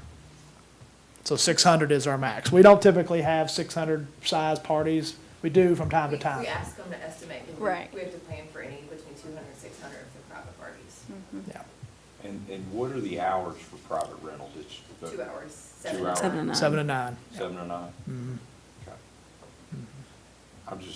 I'm up here researching some other cities. It's a pretty good deal that we have. 1,000 Yeah. resident, There's a city here that up doesn't. to 50 each. You I'm just can't have throwing more that than out there. 25 people. Yeah. Same Can't have more? You can have up to 25 and Oh. that's it. Yeah. It's all across the board, depends on the size of facility and. I mean, we can always change it, so I mean, Well, that's I true. say let's just, I say let's try it, and then if we see that we don't book back out in that same time frame, I would say, I just still got a term, I'm sorry. But I do think that it's worth entertaining. 200 each or 250 each? Anybody want to go 250? I don't know, I'm not an auctioneer. We got an auctioneer going Make it on up. here. 1,000. Commissioner May, do you have a preference? I feel better at 200. All right. Mitt Richardson?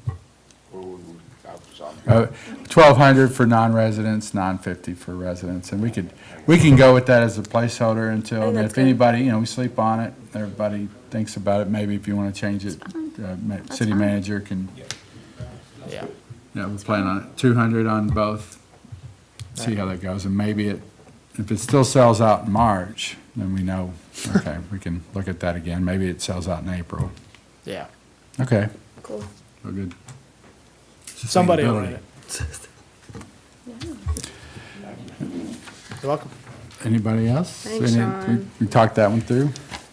Thank you, Sean. Good deal. That's what work sessions are for, right? Right. Proactive, we're being very proactive. The last discussion item, we have a proposed volunteer time off order and amended ordinance from Kathy Fields. I feel like you deserve a gold medal. Oh. This concept is a pretty simple one, and it's one we've been thinking about for a while, and it seemed like some with the recent food drive, and just here we are in December, the season of giving, it seemed like the perfect time to kind of talk about volunteer efforts in our community. So this proposal would be a new ordinance which would take just a single reading, and it proposes that all full-time employees would receive 8 hours of paid volunteer time. It has to be documented, it would have to be volunteer time to serve nonprofit, schools, charitable efforts in the community so that our employees are engaging in the community and helping to better the community. We're also mindful that we are fairly time off rich, so we're looking at a way to kind of balance it with this proposal. We already have blood donation time on the books, and we also have voting leave on the books. So this proposal would incorporate voting time and blood donation time within this 8 hours that are allocated per employee. It wouldn't be time that is paid out annually. It would be just a new 8 hours every year where we're hoping that we're going to get some engagement from our employees and really things that are meaningful to them, take them a little out of their workspace to do something different and benefit our area. So that's the concept. Any questions? Commissioner May. I love the concept. I think it's great. My questions are kind of pertaining to potential staffing conflicts or shortages and making sure that there's something written in there to where it's not a guarantee. Perfect question. So it actually says that it can't conflict with work-related responsibilities, create the need for overtime, or cause adverse staffing conflicts. So it is built in to provide the opportunity for a manager when they receive that request to say, sorry, but I can't do it this time. Right. Okay. Perfect. Thank you. Commissioner Smith, So much, I'm sorry. So for instance, and I'm talking through an example out loud, so I'm understanding, and then if somebody that's watching is curious too. So say for instance, like Mr. Jim Jackson earlier with the food pantry, and I was an hourly employee, and I wanted to contribute. Is it a set 8 hours, or can you just use 3 hours, and then that, and like, per supervisor approval, that's how I could utilize that VTO, correct? It's a full 8 hours per calendar year, but it can be used incrementally. So if somebody wants to use some of it to do their civic duty and vote, and they, one of the things that we're maybe hoping to achieve is right now, you can take up to 4 hours to vote, but it rarely takes a person 4 hours to vote. So somebody may just choose to use 30 minutes or an hour of that time, which leaves them a larger block of time that they can use to do good in the community. So it does not have to be one 8 hour block. You can use it incrementally, but it's built into the same system that people use for vacation time or sick leave. So you can see those hours and how many are available and how they're being used. And it does not roll over. It does not roll over. Commissioner Richardson. probably, I love this. It's Oh, great. yay, good. But I guess I'm curious, is HR gonna keep up with, is this gonna be a time slot? You see what I'm saying? I mean, how is this time gonna be kept up with? Like I love Commissioner Smith-Willis' example. I go to the food pantry, I volunteer 3 hours.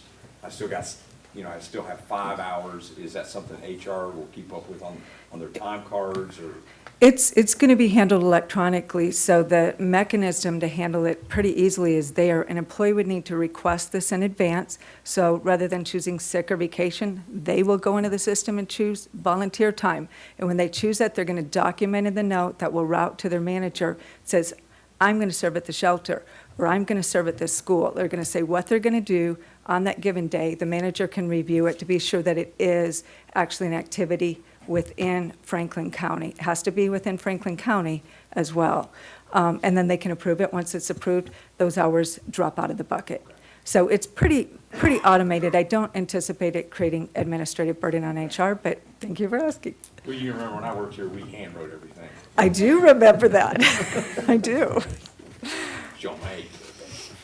Are there any examples of other cities around here doing the same thing? I can't say that I know of that. This is not an unheard of benefit, but it's not super common. So to me, it's another way just to be proud of our unique offerings and what we're doing. And I also want to mention that we're seeking to balance this by kind of rolling in that blood donation time and the voting leave all into this, but it gives people more opportunities for how they can use this time. So the blood donation time would be incorporated. This is part of that. You don't get another day for blood donation. Correct. Those things are coming off the books. This is going on. So we're looking to kind of balance that amount of paid leave, but this actually gives people more ways that they can use it. Sounds like another innovative benefit that the city of Frankfort is offering its employees, and we're on the cutting edge, right? There you go. Yeah. So, no questions? City attorney. Just one quick thing to let anybody know, if their employees listening, we're not taking away their statutorily given voting time. They will Got you. get up to 4 hours if they choose to do that, so just so everybody knows. Thank you. Thank for you, that. city attorney. That's why you're That's here. why you're here, man. I wasn't even thinking of it like that, but thank you. Thank you, Kathy, Thanks, Kathy. Good Gold stuff. stars, gold stars. bringing us money today. Well, that takes care of the business. Move on to the discussion of a tentative agenda. Sounds like we have parks rates. Are we going to vote on the snow removal policy? No, that won't be until January, I believe. Matt won't have it ready yet. Okay. Okay. I know we have some life insurance taxation that we still have to do. We're going to do that by the end of the year for the, and then maybe MOUs for the shooting range, maybe not, depending on if anybody has any changes. Is there anything else that we're missing? If not, we can, well, there's no unfinished business. How about some new business? Anybody have anything that needs to come before the board?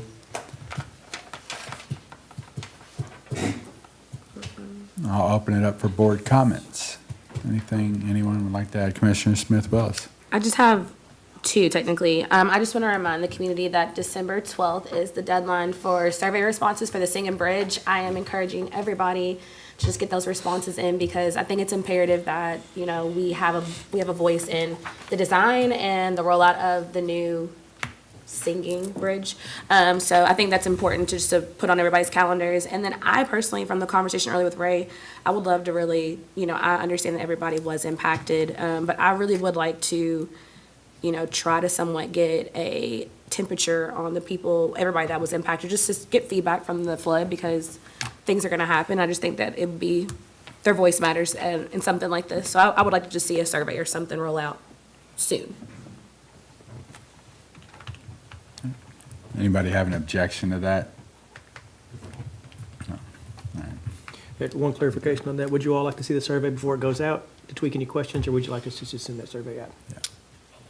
I would like to see it. I think it can be a very, vague is not the word I want to use, because I know everybody was impacted, but just more so like to identify how were you impacted, in what capacity, and then just from there, like feedback. And I know we cannot make every single individual happy, but I do think it's imperative to leave a section for them to tell us what they would like to see in the future from us as representatives of our community.